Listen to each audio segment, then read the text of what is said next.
fire slow and I fire fast. Yeah. And that has been the best thing to retain the A players that I do have on my team. Not accept the chaos causing situations. Yeah. And really, if I could say one thing, that would be it. You know, I give people the benefit of the doubt, and I coach, and I, give them all the tools, and then I wait. And it's like the only one that loses in that situation is me. Mm-hmm. And it holds me back. So I'm unwilling to do that anymore. Hey guys, I'm here with Desiree Landt, who shared an amazing story today of overcoming alcoholism, homelessness, and becoming a successful entrepreneur. We're going to participate in her journey of overcoming fear and focusing on faith and what she's doing to make this world a better place. Check it out. Are you a faith-based father and you want to have the adventure of a lifetime with your son? You have to check out the father-son hike of a lifetime on the Camino de Santiago in Spain. June of 2025, I'm going to be taking a small group of fathers and sons over to Spain. We are going to spend 6 days, hike 70 miles, have some of Spain's most amazing cuisines, see some of the most beautiful places and spaces, but most importantly, spend time together bonding with our sons. If you're interested in this adventure, check out mattshoup.com. When you get to the website, click the Gentle Art of Leadership button and hover down to the father-son hike of a lifetime. Desiree Landt. Hi. Welcome. Thank you. Thanks for coming on. Thank you. We are new friends. We were just talking about that offline. Yeah. Just met through Kim, and we've been kind of parallel doing business together here in Northern Colorado. You were in the real estate industry, as am I, and you've got your cleaning company rolling and some new exciting things. Yeah, absolutely. Thanks for having me on. Yeah, thanks for being here. You've got a really amazing story too that I know you're sharing more and excited to share. How did you get here? How did this all start? Oh my goodness. How much time do we have? We've got about an hour. Okay, great. Yeah. So, part of my story is I had a very hard youth.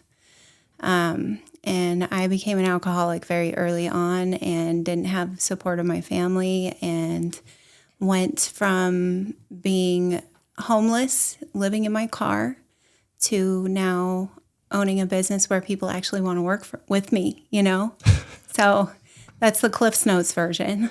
Yeah, so much there, and I want to explore that transition and that shift and that turning point. But tell me about your upbringing. You said it was tough. It was hard. I'm from Western Montana, and I was raised by a Marine, and it was violent and abusive in my home. So I learned from my elder siblings, I learned what not to do, and became a really good kid, very shy, very, very kept to myself, didn't speak unless spoken to, and showed a lot of respect and did really good in school. I was an athlete, all of those things. And my parents divorced. They separated and they left me behind, essentially. Where were you in the lineup of siblings? Were you youngest? Your youngest of how many? Three. And we're each 7 years apart. So 14 years between my older brother and I. Wow. Okay. Mm-hmm. Yeah. Okay. So when I was a teenager, I had everything that I thought I needed with no parental supervision, and I went a little bit wild. So not having that supervision, did you feel like you became pretty independent? Did you have to learn a lot of stuff on your own, especially with the older siblings? Yes, absolutely. I fell in line for most of that time, and then there was nobody there, and I went wild. Yeah. And was that falling in line to avoid abuse? Yeah. Just learn what to say, what not to say, absolutely. how to be perceived. Yes, sir. Yes. Yes, sir. Yes, ma'am. Yeah. Yes. Yeah. So, it was hard, but as a kid, you don't know. You don't know that isn't the way that it's supposed to be. It's what is there. So there was a lot of fear, and when the abuse would start, there was a coat closet in my house, and I would just run in there and hide until things settled down and the energy felt better in the home and things were quiet. But I heard everything, and I felt everything. And was that directed towards siblings then? Mm-hmm. Did you feel like they caught the more of the Yes. brunt of it. Yes. Yeah. And from my perception at the time, it was because they were rebellious teenagers and doing whatever they wanted and didn't follow directions.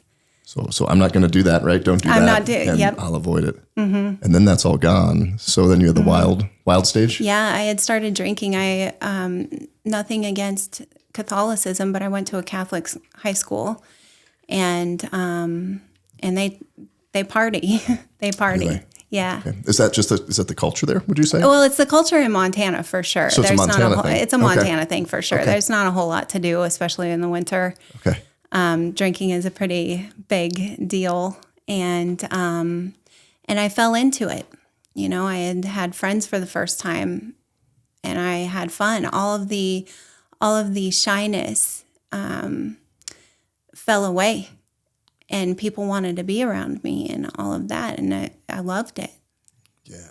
So you associated that a bit to gaining friends and acceptance. Yeah. And I drank my way into a place where I didn't know how to talk to people without alcohol. Okay. And I felt shy and always outside the circle, outside of the herd, just a little bit different. So we've had a few people on here that have battled and are recovering from being alcoholics, alcoholism. And, one guy's like, I took that first drink and I knew, boom, I was done for the minute I took that. Was that how it was for you? Absolutely. It was? Couldn't wait to do it again. So when was that first drink for you? I was 14, and it was the celebration to end the golf season that year with the golf team. So they stole a bunch of liquor from their parents. The golfers? Yeah. You would think like the football team stereotypically would do that, right? It's the golf team. Oh, yeah. We were wild out there on the course. Yeah. But 14, like my daughter's 14. I know. This month, next week. Yeah, it's pretty crazy to think about. And then from there, when did you know it was a problem? Like at 14, you're like, oh, this is cool. Let's do it again. I've got friends. Starts socially. Yeah. Maybe innocently, right? To fit in. Yeah. When did you look at it and say, this is a problem? I didn't ever really have a problem. It was everyone else that had a problem, with me. Yeah. And so,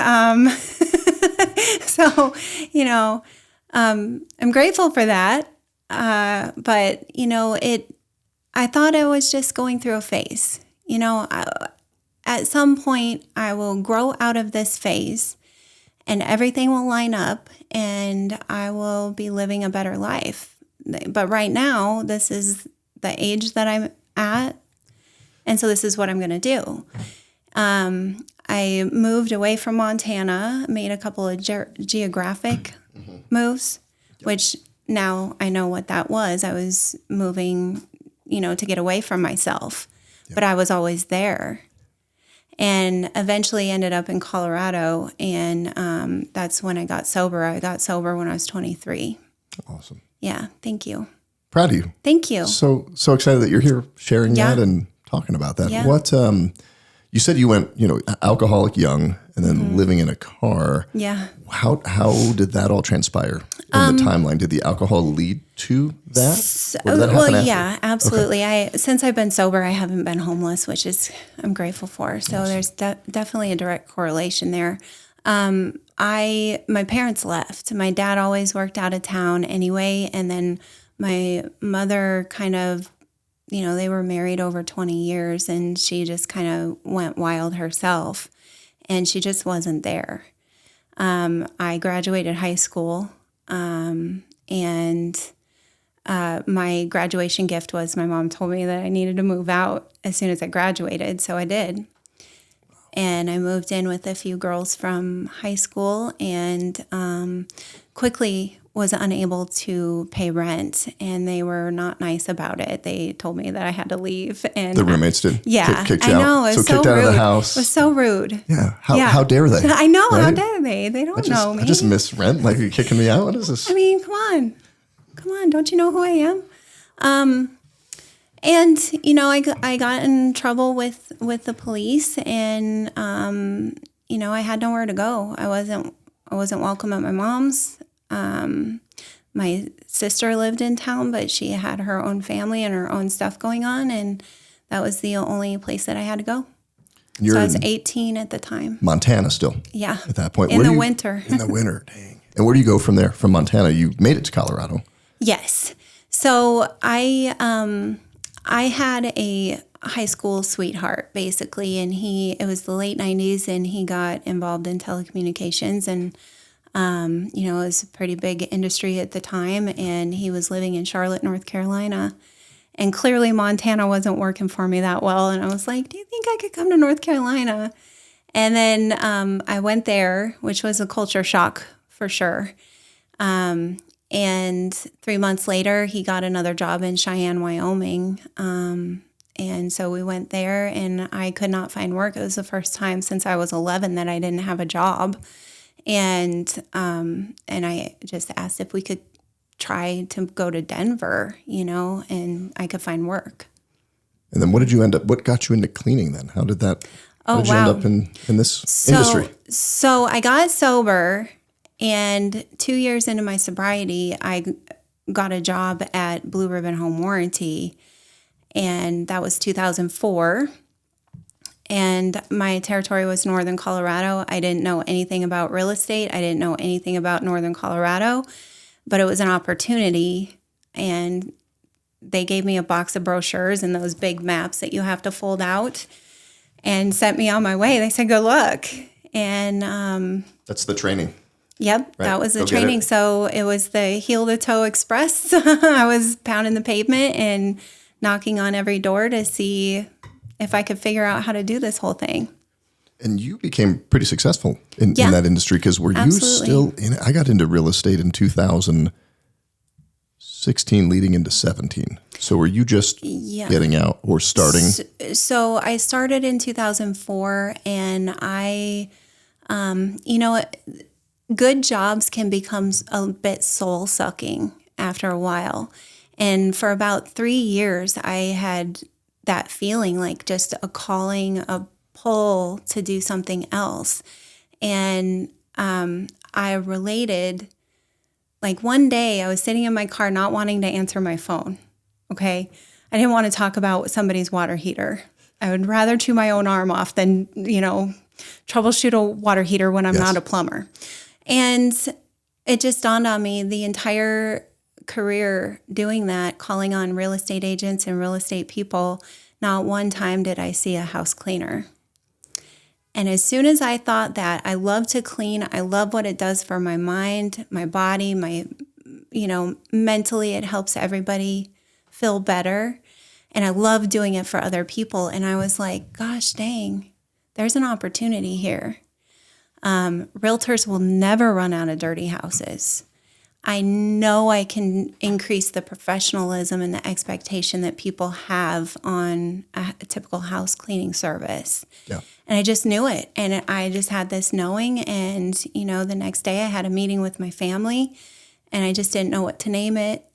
And I wanted it to be more than, Desiree's housekeeping service. I wanted it to be, we're providing value to people's lives. And that's where we came up with A Better Day. So just miserable at your job. Yeah. And then it was a light bulb. Yeah. Was it a pretty quick, there's no cleaners. I had a deep knowing. Reputable ones.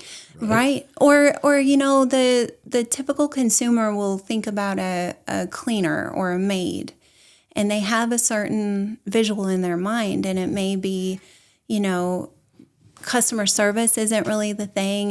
Systems aren't really the thing. It's somebody with work ethic and supplies, and they show up and get it done sometimes, and sometimes they don't. It's like Joe in a truck painer. Right? It's a guy in a truck and a ladder, and maybe insurance, probably not. Yes. So I just knew I could do it better because customer service is on my heart. I love serving others. Yeah. And it's a big part of my sobriety too. Was there a part of you when you start the business, talk about imposter syndrome, everybody experiences that. So when you have that light bulb moment, I'm going to go start a company. You're like, wait, I was an alcoholic. I was living in a car. Were those voices playing? Not at the time, but they sure have sometimes. Okay. They come in there sometimes. Launched. Yeah. Love it. Yeah. I've done the work on myself to the point where the shame that was attached to my life before is to the point where when I think about that former version of myself, it's almost like I'm thinking about somebody that I used to know, like a very close friend. I know it's me, but I'm not attached to the shame of that. I think about that with a level of, gratitude. Like, look at where I've come from. That's hard for people to get to that place, because I think about everything I've gone through and how I've worked through that. It's hard to not so much detach, but just look at that as like the younger, different version of yourself, and care for them now in your current state. But what kind of work did you do? So if somebody's going through stuff like that, what were some of the steps you took? Oh, well, specifically, there are 12 specific steps that I took. Okay, they're the 12. Yeah. And, the biggest thing about there's not one path to recovery. It's just I found the one that is anonymous, and so I'm not supposed to talk about it. Right. But a big part of that is my sobriety is linked directly to the level of service that I can provide to others. Yeah. Is the paint or roof on your home or business starting to look a little shabby?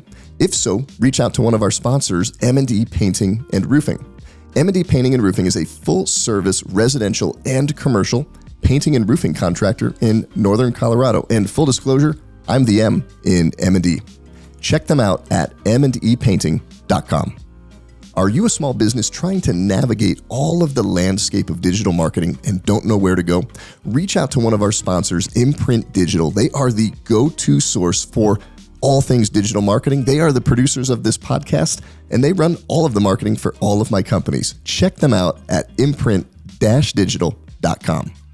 So when I first sobered up, I volunteered a lot of time taking meetings into juvenile detention centers and visiting with girls who the judge had sentenced them to another facility, and I would go and visit every Saturday. And from a 23-year-old looking at a 16-year-old, it had more impact than maybe this version of myself going and doing that. So, that's a big part of it. And that's where the healing comes from, because if I'm showing somebody how I've recovered and I'm not doing it myself, that doesn't work. Yeah. So the accountability of, I'm not telling you something that I just read a book about. Yeah. It's something that I do myself, And holds you to a greater accountability too, right? There's one thing about going through it on your own, but then to go be a role model for other people. Right. You got to have integrity with that. Exactly. Yeah. Other than those 12 steps, what else, what else did you do or go through? Any other tips, tricks, things? And it's got to work for you, right? What worked for you might not work for somebody else. So I think a key is it's got to work. Right. And it's whatever works and feels right in your soul. Yeah. Because it won't work if you're just going through the motions in this sense. It's something that I will always carry around with me. If I had a drink today, I would be very quickly back to the person that I was. Yeah. Just with a whole lot more to lose. Yeah. That's not what keeps me sober. What keeps me sober is that I know that there's, I call it God, but whatever it is, keeps me on the path and points me in the right direction. Yeah. Love that. What do you go back to that version of Desiree and say to her? That I love her very deeply and proud of her strength and her persistence, and that I would not be this version of myself without her. Yeah. Love that. Yeah. Do you, so being in business, there's always chaos, and we learn how to thrive in it.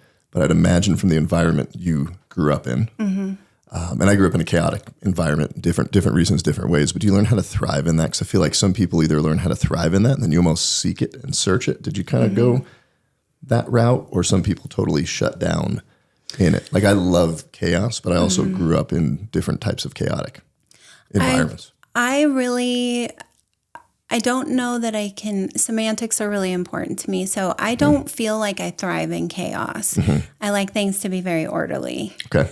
Now, that coupled with thriving in a high-paced environment where the beginning of my business, I I didn't go to school for any of this. I didn't even talk to anybody. I just did it. And there's a lot of learning and things that you get blindsided about, and you're like, okay. So, it's just been experience of eliminating that chaos and making it safer, more systematic, and finding the red flags that cause the chaos and eliminating it earlier than a former version of myself did. Yeah.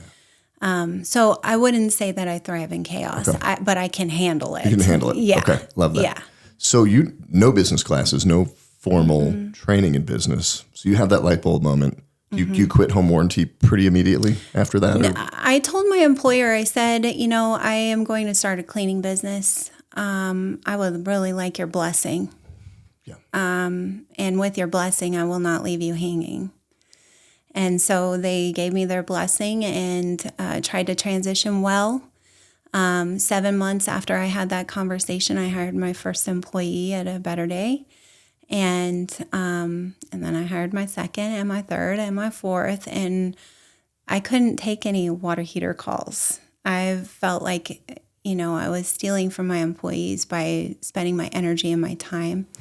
So I quit my job there 11 months after I started the business. So I was just going to ask if there's that overlap then. So you're still working. Yeah. I have a couple of friends right now. They are working full time. They have a business. It's really successful, but they keep getting pulled back to the safety, the security. They know the money's coming. They don't love it. They've established that they want to chew their arm off too. What made you jump? What was it for you that finally made you? Was it one thing, many things? Just that deep knowing and trusting it. Trusting that God hasn't brought me this far to just bring me this far. And what holds me back is fear. So I either have faith or I have fear. And God's provided absolutely everything that I've ever needed. Yeah. So why don't I trust that more? So I just, it was too much. I think at the time when I quit the job, I had 7 employees at that time. And that was within the first year of starting the business. Did you sit down? Because I'm thinking about one friend specifically, and you know who you are. I'm not going to say.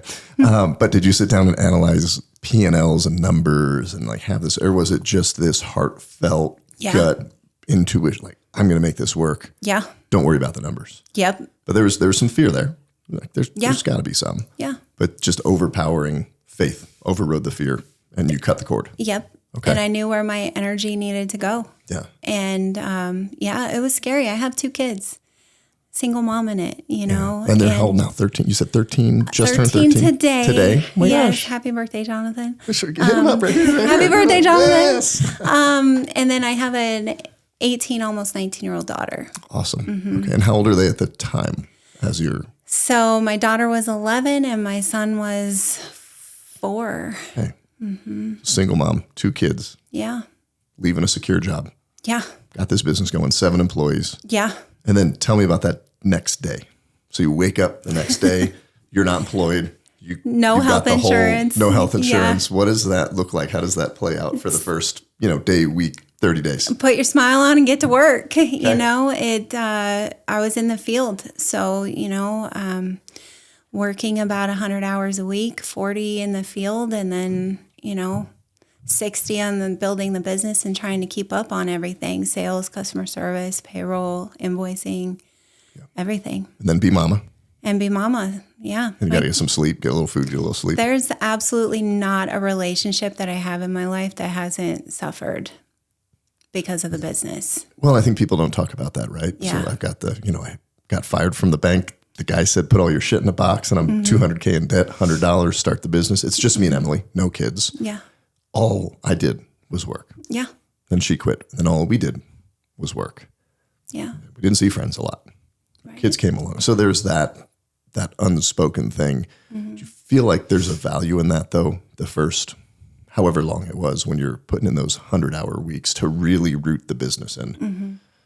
Did you have those conversations with the kids? Because something's got to give, right? So did it just happen and you're realizing this as it's happening, that I'm all in the business all the time? I make a lot of mistakes, but I'm always teachable. In the moment, it was a family thing. I had the towels folded in a certain way. We were running everything out of my house. We had spaghetti dinners with the team, at night. And, I think it grew so fast and it was so successful so fast that I couldn't pause long enough to really consider that. So you didn't even have the bandwidth to think about it or have those conversations? No. Yeah. No, yeah. it's just, hey, this is a family business and we're doing it. Jonathan, you undo all the toothbrushes, get them in that box. Frankie, you use, so they're get in the there towels. jamming, right? Yeah. They're getting going on everything. Yeah. That's cool. Yeah. I love that. Come on, we got to go turn an Airbnb real quick. Did you think it would grow that fast? Yes. Okay. Yes. How did you know that? Because I know that the things that are for me are for me. And I really just had this deep knowing that this was for me, and I just put it out there. And it's with my history and reputation with the community around me too, that I show up, and customer service is my number one thing. So, people had been, what started my schedule getting so incredibly full is that real estate agents would call me up and they'd say, hey, I've been looking for a house cleaner at my own house, and I don't know anybody that I can trust, but I heard you started one. Would you come and clean for me? And then it opened up to their clients, and then, their clients, and, it went gangbusters. Did having that connection, because you're connected to a lot of real estate agents in the home warranty business, so that had to be a perfect transition over. Absolutely. Were you directly and intentionally marketing to them? Absolutely. Awesome. Absolutely. Love that. So where did you fill in the gaps of the lack of business knowledge, right? Marketing, sales, delivering, organizing, collecting, all of those parts of the business. How did you learn that? Well, I think the teachable moments of learning I treated my job at Blue Ribbon as I was an entrepreneur, and it was my own. The first 2 months that I was at Blue Ribbon in 2004, I doubled sales. Between February and March, my sales doubled, and it went from 20 to 40. And then it just continuously grew over that time. And it's like, you just have to show up. Yeah. It's the one thing that, if you don't know anything, show up. Just show up. Just show up. Yeah. Doesn't matter. Nobody knows that you don't know anything. Just show up and try and figure it out. So the same thing, same philosophy. So with the marketing and all of that, especially with home warranty, sometimes those conversations can be real. I had to learn how to talk to people when they were really not happy. Sometimes, and that really, that's when they're calling you, right? Something exactly blows up. Exactly, and they bring me in the. I'm the mediator. I'm Switzerland of everybody, and trying to find a win-win, and learning all the marketing and showing up and doing the flyers and what works and what doesn't, and all of that really, really helped seal the deal. Yeah. How did you start to balance it out or get out of all of the weeds and daily 100 hours a week in the business? What were some of those layers or steps? Well, I'll tell you, in 2019, I had 11 employees, and they each were working full time. We were balls to the wall. And COVID hit shortly thereafter. In 2019, I invested the most I'd invested in anything in my business, and it was a cleaning business. Basically, it's a consultation business with a bunch of cleaning business owners that have built $1 million cleaning businesses, and talking about how do you get out of the field. How do you eliminate chaos on your team? What do you accept from technicians? What are the percentages of these numbers? What buckets do you need to be in to have a successful business? And I invested in that, and I took all those classes, and that was in the fall of 2019.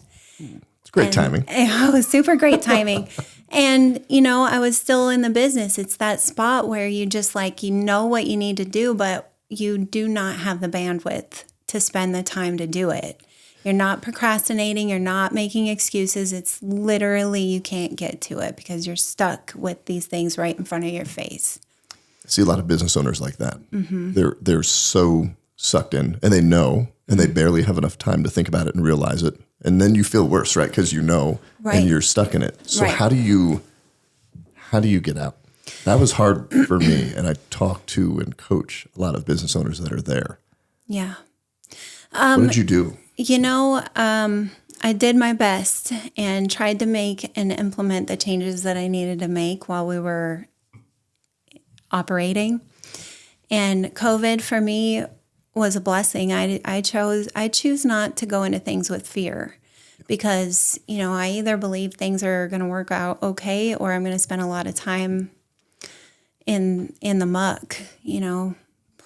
That's miserable. I don't want to be there. So my business was shut down by the county. They didn't allow cleaning businesses. So cleaning was not essential. Really? It was deemed non-essential. And I fought with the county and I said, so you're telling me new construction is essential, real estate is essential, but cleaning those homes of all this dirty, killing COVID, right? Yeah, is not essential. But they didn't believe me. So, it was kind of a gray area, and I could have stayed open, but putting my employees in a position where they could be harmed is a lot different than putting myself in a position. And we had a lot of vacant houses on the schedule, so we shut down. I laid off my employees, and I went out and worked 15-hour days cleaning these houses that we had signed up for because there was no other way to pay the bills. Yeah.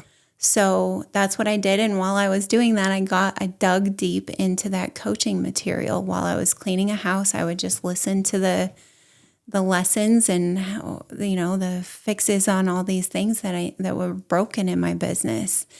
And that's essentially how I hit the pause button. Was we had to have a worldwide pandemic. No big deal. Okay. So it ended up being a good thing. I choose to look at it as a blessing Yeah. because it allowed me the opportunity to reset the business. Now, what actually happened in real life is that I went into a 2-year valley of despair where I had the tools. I knew what to do. I could not find good employees to get out of the field for 2 years. And then I decided in 2022, with the help of one of my clients, he's a businessman and he chose to invest in me. I had stopped the coaching thing and he got me back into it. And that's when I made the decision, like, I'm either going to go out there and make an hourly wage and be an owner-operator, or I'm going to do what I started to do, which was to create a safe, awesome, good-paying job for others and expand. And so I went big. I had to walk through some scary stuff and invest again in my business and say, we're doing this. So, do you think COVID changed the mentality? I feel like going pre-COVID, post-COVID, employee mentality is different. Mm-hmm. Did you think COVID had anything to do with that? You came out of that. You said 2 years of despair. Can't find anybody. I mean, you hadn't found people prior to that were awesome. So, what was that? Your own mindset? Was that something you think COVID did? Was it just what was happening at the time? Probably all of it. Yeah. I have to put myself in there and my limiting beliefs that, hindsight I can see, but I didn't know at the time. But I really am convinced that during that period of time, all the people that want to work and feel better about themselves for working, they had jobs. Mm-hmm. And what I was doing was, trying to fill space with people that didn't want to work. And you can't have that. You can't have that. Cleaning is not an easy job. Yeah. So you build it back up, though. So I built it back up. Yeah. I built it back up, and we're primed and ready for growth. Yeah. We just got to find the right people and attract the right people. But it always starts with me becoming better at what I do, whether that's creating a better job, defining the job a little bit better so it's more attractive to attract the really great team players, the people that want to work. So what is your number one tip, right? So you talked about just showing up and having a positive mindset. Mm-hmm. You just said creating a great job to attract people. But do you have any other tips, tricks, things, strategies to find, hire, retain great people? Gosh, if I had anything that I for sure knew that it would work, I would probably have to sell it on Amazon or something, For $19.99. For $19.99. But, I think that the best philosophy that I adopted, and this is going to sound pretty harsh because I am a big-hearted, caring person, but I hire slow and I fire fast. Yeah. And that has been the best thing to retain the A players that I do have on my team. Not accept the chaos causing situations. Yeah. And really, if I could say one thing, that would be it. I give people the benefit of the doubt, and I coach, and I, give them all the tools, and then I wait. And it's like the only one that loses in that situation is me. And it holds me back. So I'm unwilling to do that anymore. If you're a Christian small business owner, you have to check out one of our sponsors, the Foundry Advisory. They are a Christian peer advisory community here in Northern Colorado and the Front Range that is designed to give you encouragement, support, and insight to grow your business with other like-minded Christian business owners. Not only are they a sponsor and a partner of this podcast, but I'm also a member of their community. Check them out at thefoundryadvisory.com. If you've got junk in your life or business that you need removed, reach out to one of our sponsors, Hulk Addicts. They are a full-service junk removal company, and they'll be able to take care of you at your home or your business to get rid of whatever you don't want. Check them out at hulkaddictsjunk.com. I talk to a lot of business owners. You've probably been here. I've been here. I know this guy or gal isn't working out, needs to go on this day. And then here's when we let them go. And everything that happens in between that is bad for the business. Right. Like, when is that ever good? So I've always learned to shorten that, because I think that space in between, you want to give them the benefit of the doubt, hope they'll be better. But have you learned how to shorten that? That's one of the hardest things, I think, for business, because you never want to fire too soon, right? Maybe you fired before you knew and something could have worked out. But how's that played out for you? So I know it's been an interesting journey for me. I would say historically, when I wait, I always learn that you should not wait. When somebody is the most dangerous employee that I can have is a disengaged employee. And it's not just me, it's everybody. If you have somebody that's disengaged, that's where the term burnout comes in. That's where, I went to a coaching seminar where they said burnout is a myth. There's no such thing. What happens is that the job becomes not worth it anymore. So if you're providing a job that is worth it and you have a disengaged employee, they're just going to bring everything down around them. So cut it, stop the bleeding. Yeah. Yeah. Yeah. And it seems harsh, but it's okay to take care of yourself too, and look at historical facts and say, you know what, this doesn't ever serve me well. Yeah, I run into a lot of business owners where they're more concerned about it. Like, you want to be concerned about your people, care for them, and contribute to them. It's like you're more concerned about how this person's going to respond to this than the whole rest of your company, your clients, your vendors, everybody that's just suffering. Yeah. And they know it, and they don't do anything. Right. Yeah. Right. And if they were going to do something, they would have done it the first time that I gave them a coaching opportunity. Yeah. They would have done it. They would have learned that I say what I mean, and I mean what I say, and I don't call it firing. I say I invite people to leave early. And here is how you can get invited to leave early. And I clear cut directions. Yeah. It's on them to either be able to follow it or not. Have you ever said you're fired? I've never said you're fired to anybody that I've fired. I don't think so. What do you say? I just say we're not a good fit, and I wish you the very best of luck, but this isn't, are you even happy here? Because you don't seem like you're happy, and I don't want to steal your joy by forcing you to work. We don't hold hostages here. Yeah. Yeah. So, I frame it about them because it is about them. I don't want anybody to be miserable. Have you had people thank you for letting them go? Yes, I have. Yeah. Because I've had that conversation, like, come on, are you really even happy? Because you really don't seem like you're happy. And they're like, no, I guess not. Thank you, Yeah. And I stay in touch with those employees that have gone that are rehireable. I'll check in with them on their birthday. I'll see how they're doing, check in, it's another piece of it that I can, I'm putting good juju out there. Like I actually do care about these people and I want them to do well. Yeah. So anyway. What was the biggest business lesson that was the toughest one for you to learn? Oh man. I mean, obviously my biggest complaint is how much it costs to have employees, to have a business, because that's the thing that school probably would have helped a lot, or a business consultant, or asking better questions, because it's like, we produced a massive amount of revenue in our first couple of years. And then I was like, how come I can't pay myself? How come I'm looking at getting a HELOC on my house so that I can make payroll? Why is this? These numbers don't make sense.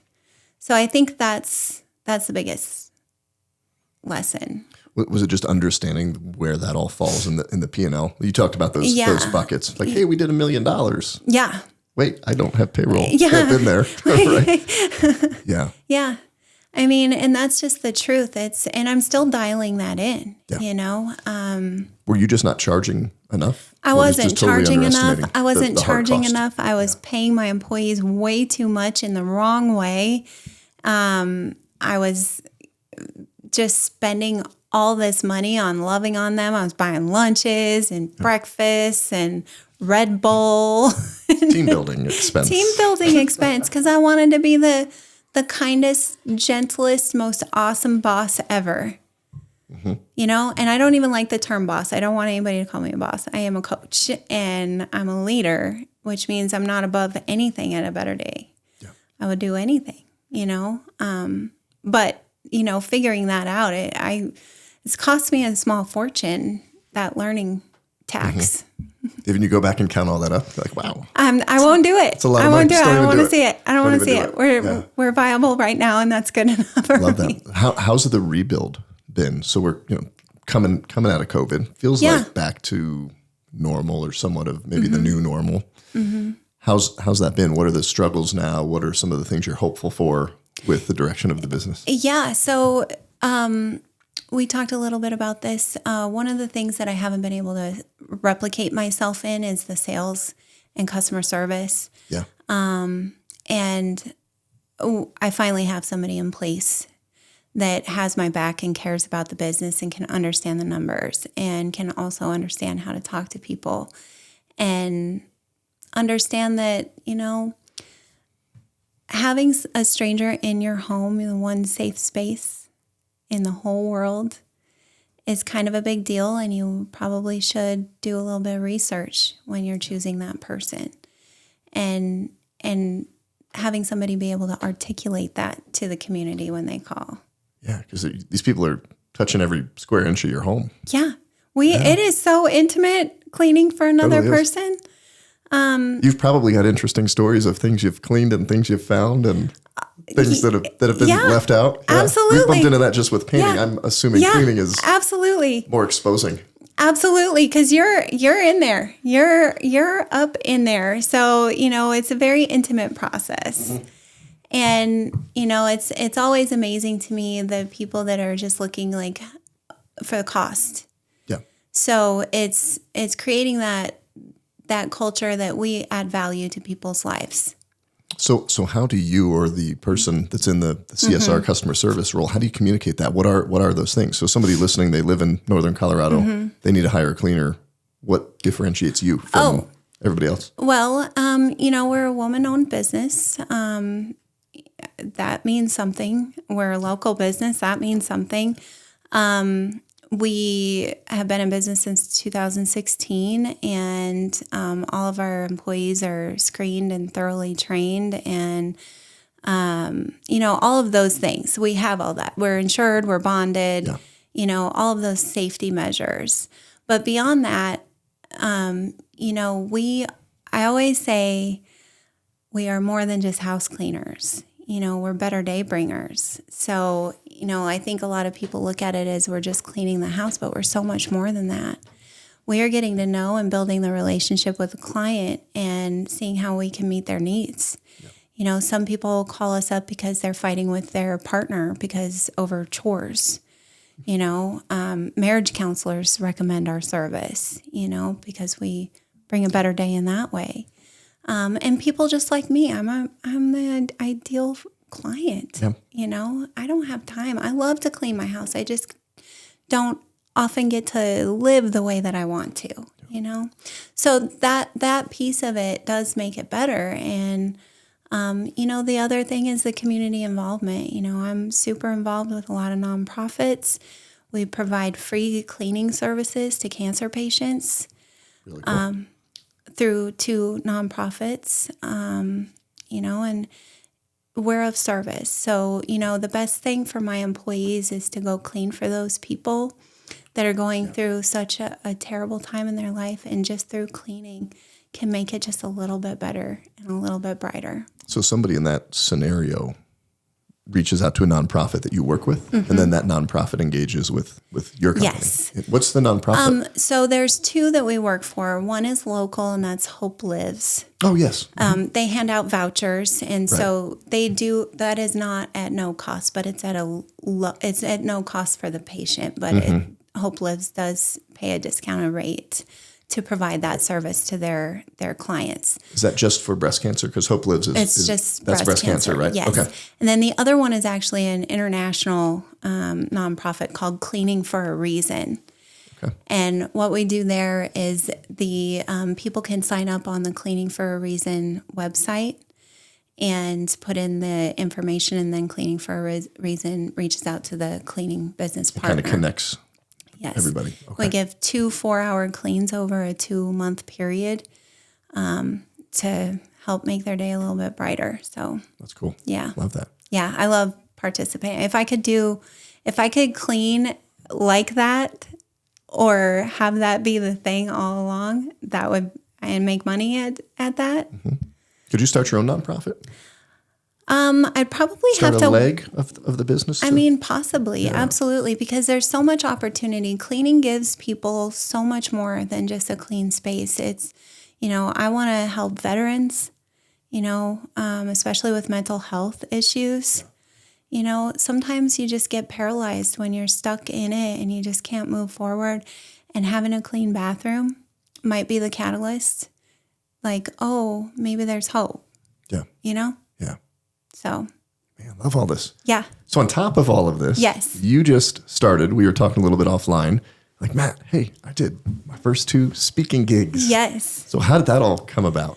Well, in January, I hired a coach, and we've been working together, and very short into our sessions, she does a lot of energy work and a lot of, you know, just mental blockages and finding out what the limits are and stuff, and forcing me to go bigger and expand. And within a very couple of sessions, she's like, you need to start speaking. You need to tell your story. I see you on big stages. Yeah. And I was like, what did you think when you first were told that? How did you react? You know, it immediately anxiety, like an elephant on my chest. Like, what are you even talking about? Like, I could tell jokes maybe, you know, but you know, I'm just following the path. And so if somebody sees something in me and it, you know, it kind of is a little bit exciting, you know, especially in the beginning stage, because you're like, I don't have anything booked. I don't have to be anxious about this one specific date. So anyway, and I've done a 20-minute talk and an hour-long talk so far. Tell me about the first talk that you did. How was that? It was great. Yeah. It was great. You know, I do a lot of energy work before I go up there, because this is completely outside of what I believe to be my normal nature. You know, like the first time I had to do a presentation at Blue Ribbon, I stood up in front of probably 25 real estate agents, and it was in Boulder. And I was only supposed to we made like this dry erase board for their sales meeting so that they could put leads and everything. And all I was supposed to do is say, hey, we have provided this dry erase board. I get up there at the end of the meeting. I had the whole meeting to try and remember what I was going to say, and I had no voice. All I could see in the audience was pity and like, oh, that poor girl up there. And I was just nothing would come out. I was like, hi. So I think about that and how far I've come, through practice. I've had a lot of opportunities to have to be brave and talk in front of people. And it's just really setting the right tone and having practice, really. Yeah. And where do you want to share your message and take your message? I want to share my message. It's a message of hope. And it's a message of, I'd like to say inspiration, especially with women entrepreneurs, but men too, I don't want to eliminate anybody, but especially I love being in spaces where I'm around other entrepreneurs because you cannot have the same conversations with people that don't have that, whatever that is. Yes. You can have conversations. It's just a different conversation. There's just that knowing, like, you feel like you're at the end of Xena Warrior Princess on some days, and you're like, "Did we win?" Mm-hmm. you know. And so I would love to be around like-minded people like that. Yeah, love that. So you're putting yourself out there, practicing your talk, your presentation. Yep, that is awesome. Defining it or refining it, and it's a lot to do with my sobriety. My sobriety and the things that I do for that require me to look at things in different ways, and nobody needs to have to go through that process really to still have that valuable information. Yeah. So it's a joke. My Han, who works for me, with me, we say vessels be vesselin', Vessels be vesselin'. I'm a vessel. Yeah. Yeah. Love that. Yeah. What else haven't you shared that you want to share before we wrap up? Gosh, I don't know. I want to inspire people to see me as, what one person can do, another person can do, and to help them, dream bigger. Yeah. And be brave. Yeah. What do you say to the people? Because you've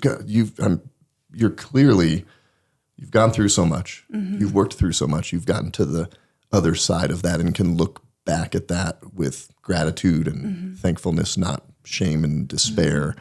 I meet a lot of people. I don't know about you. They've overcome whatever they've overcome, and they've got a big challenge, and they're moving forward, and they know they can do it. There's this big but that they have, and you don't seem to have that. What do you say to those people? Yeah, but and they keep getting sucked back to that old story. Well, people cannot deny their own information. So when I'm with somebody and I can see it because I'm all the way over here, and I can see it, I just ask questions.